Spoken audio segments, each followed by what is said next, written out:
Le ministre des Affaires étrangères Gideon Timotheou s'est entretenu avec son homologue djiboutien, l'ambassadeur Abdelkader Houssen Omar.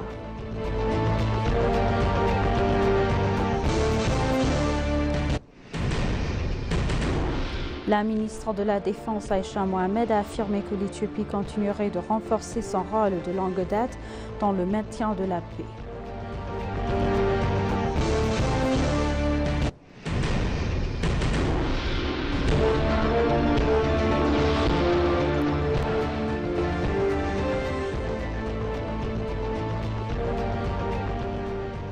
Bienvenue chers téléspectateurs, c'est Aline Teibaro avec le journal du 15 mai 2025.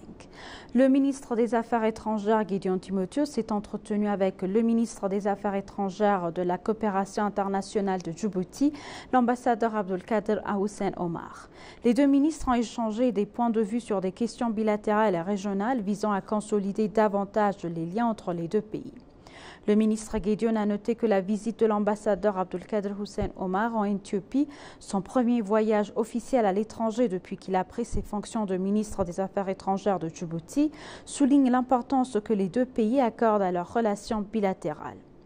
Le ministre a souligné que les relations entre l'Éthiopie et Djibouti ne se limitent pas à une simple proximité, mais qu'il s'agit plutôt d'un partenariat profond, multiforme et stratégique englobant un large éventail de secteurs.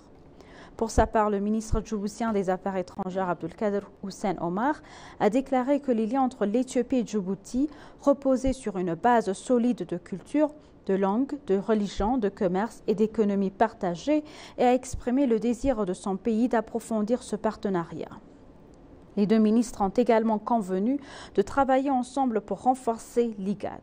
Pour sa part, le ministre djiboutien des Affaires étrangères Abdelkader Houssen Omar a déclaré que les liens entre l'Éthiopie et Djibouti reposaient sur une base solide de culture, de langue, de religion, de commerce et d'économie partagée et a exprimé le désir de son pays d'approfondir ce partenariat.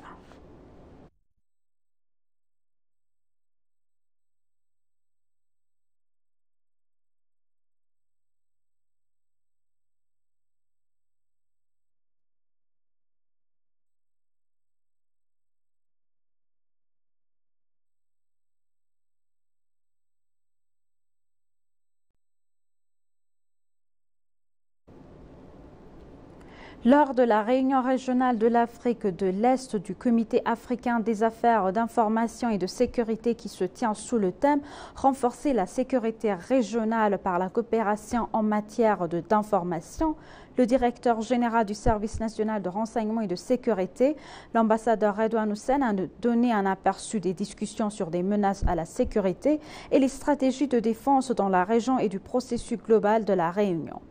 Il a déclaré que l'évolution de la situation mondiale présente à la fois les défis et les opportunités pour la paix et la sécurité dans la région de l'Afrique de l'Est.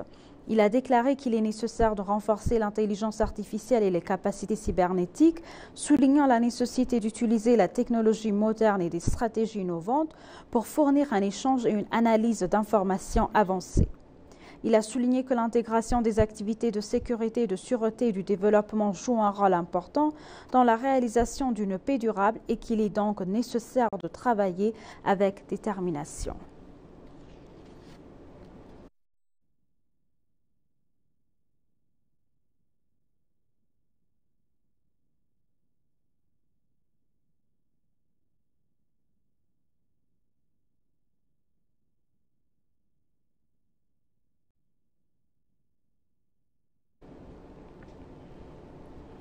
La ministre de la Défense Aïcha Mohamed a affirmé que l'Éthiopie continuerait de renforcer son rôle de longue date dans le maintien de la paix et de la sécurité internationale en le modernisant davantage. Une délégation dirigée par la ministre Aïcha Mohamed participe à la réunion ministérielle des Nations Unies sur le maintien de la paix qui se tient actuellement à Berlin. Elle a confirmé qu'ils entreprenaient actuellement des travaux pour améliorer encore cette situation. Sur les opérations internationales de maintien de la paix, ils ont cité comme défi la baisse de soutien financier, le manque de qualité d'intégrité et des opérations de maintien de la paix et l'incapacité des pays de maintien de la paix à accroître leur participation. La ministre a également déclaré qu'ils cherchaient une solution. Elle a également déclaré que les Éthiopiens ont acquis une excellente réputation dans les missions internationales de maintien de la paix en démontrant leur discipline, leur détermination et leurs compétences professionnelles et en créant des liens solides avec le public tout en remplissant leurs fonctions.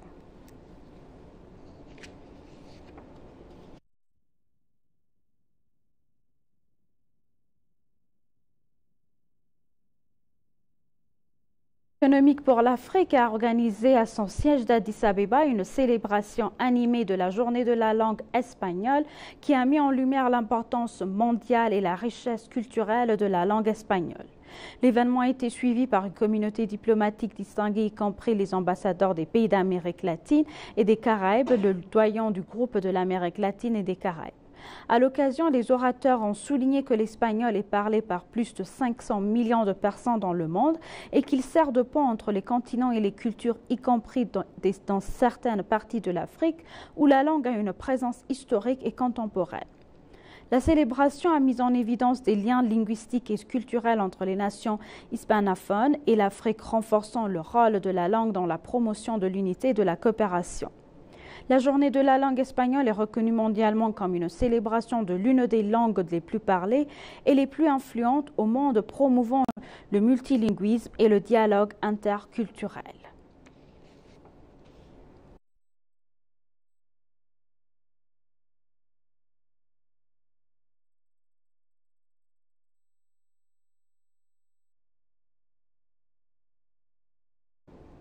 Le ministre des Services de communication d'État, Lagasse Toulou, a discuté des domaines possibles de coopération avec le ministre de l'Administration de la radio et de la télévision chinoise, Cao Zhimin.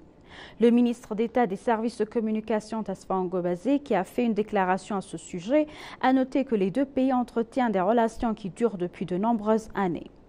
Le ministre d'État a rappelé que 10 points majeurs d'accord ont été identifiés lors du forum Chine-Afrique tenu à Pékin cette année. L'un d'entre eux, a-t-il dit, porte sur les médias et la communication. Le ministre d'État a déclaré qu'au cours de la discussion d'aujourd'hui, 5 points principaux ont été identifiés concernant leur secteur. Le renforcement des capacités des médias, l'échange d'expériences et des activités de renforcement des capacités dans d'autres domaines d'accord.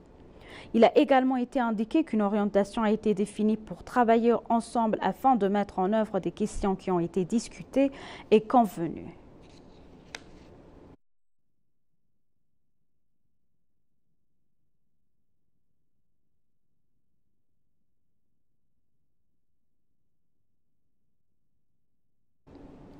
Contacté par un journaliste de l'agence de nouvelles éthiopienne en mission à Moscou le week-end dernier, l'ambassadeur Gannet Techouma a déclaré que la coopération entre l'Éthiopie et la Russie prenait de l'ampleur dans divers domaines de partenariat. Selon l'ambassadeur Gannet, la présence d'une délégation éthiopienne de haut niveau conduite par le président Taye, qui constitue un élan pour approfondir 128 ans de relations bilatérales solides entre les deux nations. Ainsi, la participation du président a contribué à renforcer les relations bilatérales, a-t-il déclaré. L'ambassadeur a souligné le rôle important joué par la Russie dans le soutien à l'adhésion de l'Éthiopie au BRICS, soutenant activement son intégration au bloc jusqu'en son entrée en vigueur le 1er janvier 2024. L'adhésion de l'Éthiopie au BRICS est devenue cruciale pour renforcer son rôle au sein du groupe et pour renforcer sa collaboration en matière de commerce, de sécurité et d'investissement avec la Russie et le continent africain, a-t-il précisé. L'ambassadeur a souligné que les entreprises russes ont commencé à acheter du café directement en Éthiopie.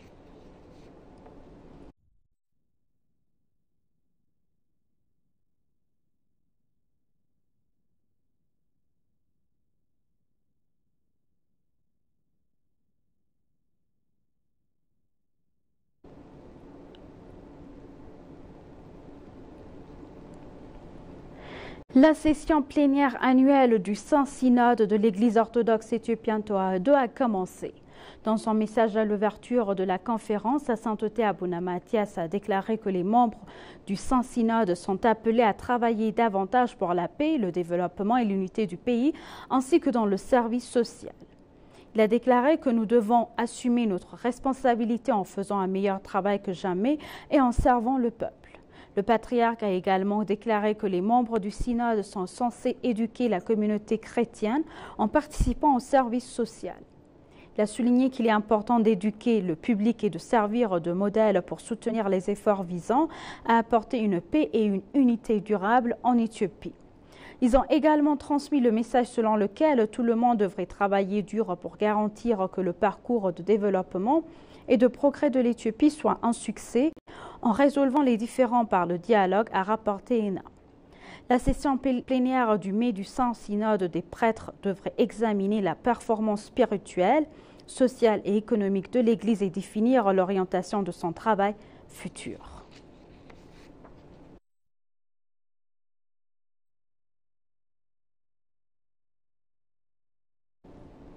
Et pour conclure le journal, la société par action du chemin de fer Éthiopie-Djibouti a commencé à fournir des services de centre de services à guichet unique dans la zone économique spéciale de Bolé. Le centre a été inauguré par Fasaï Tagassou, PDG de la Société de développement des parcs industriels, et Takalaouma, PDG de la Société par action ferroviaire Éthiopie-Djibouti. Le PDG Fasaï Tagassou a déclaré que le lancement du centre de service à guichet unique de la société par action, à ce moment-là, jouera un rôle majeur dans la facilitation du commerce, d'importation et d'exportation des investisseurs dans la zone spéciale et leur fournira des services intégrés. Takalaouma, pour sa part, a indiqué que le centre de service unique permettra la livraison des produits fabriqués dans les zones économiques spéciales au port de Djibouti avec une meilleure rapidité et qualité. Paulos Baliko, chef du département de communication d'entreprise de la Société de développement des parcs industriels, il a déclaré que le centre permettra aux développeurs de la zone économique spéciale d'accéder aux services dont ils ont besoin auprès de la société par action du chemin de fer Éthiopie-Djibouti situé à proximité. Il a également souligné la situation travail avec diligence pour garantir que les agriculteurs puissent accéder aux services dont ils ont besoin auprès des diverses institutions et pour créer des conditions favorables à leur travail.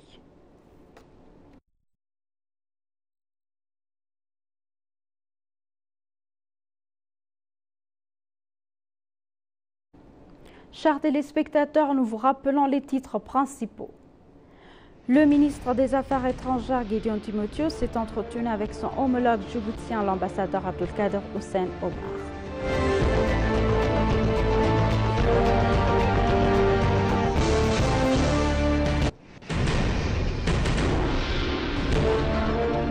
La ministre de la Défense, Aïcha Mohamed, a affirmé que l'Éthiopie